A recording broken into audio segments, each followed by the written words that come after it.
What if you could hit print on a robot and watch it walk straight out of the machine? No assembly, no wires, no electronics.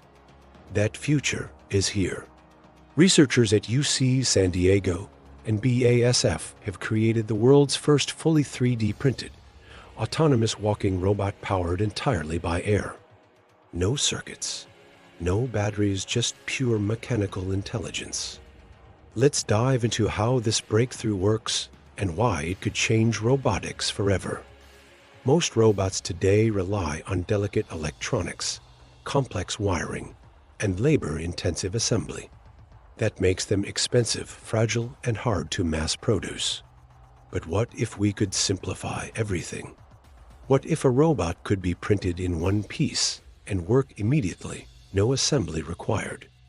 This team's solution?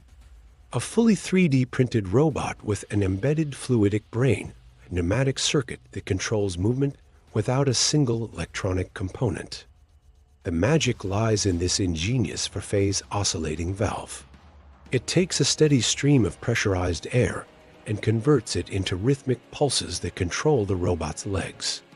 Think of it like a mechanical clock, but instead of gears, it uses air pressure and flexible membranes to keep time.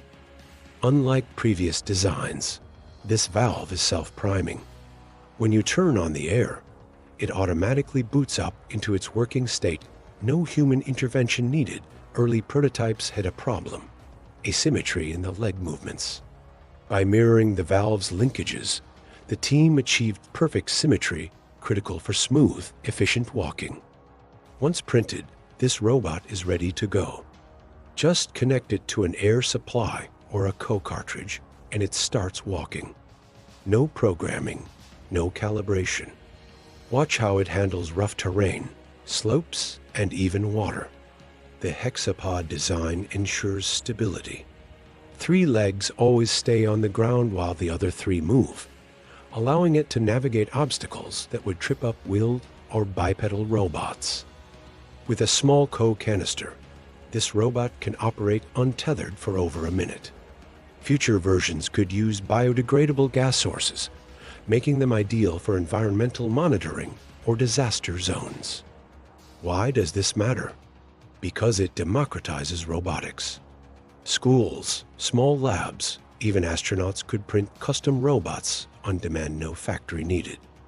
And since it has no electronics, it can work in extreme environments, underwater, in high radiation zones, or even inside MRI machines. The best part? It's reproducible. Another team successfully printed a working copy using open source plans, proving this isn't just a lab curiosity, but a scalable technology. What's next? The team is working on adding steering, manipulators, and even onboard gas generation. Imagine a robot that prints itself, refuels from the environment, and performs tasks autonomously, all without electronics. Current limitations? The valves were out after thousands of cycles, and printing takes 58 hours. But with better materials and faster printers, those hurdles will fall. From a single material to a walking, obstacle climbing machine, this is the future of robotics. What would you print with this tech? A swarm of disaster bots? A self-deploying space explorer? Let us know in the comments. Thanks for watching. If you enjoyed this, check out the full paper in Advanced Intelligence Systems link in the description. See you in the next one.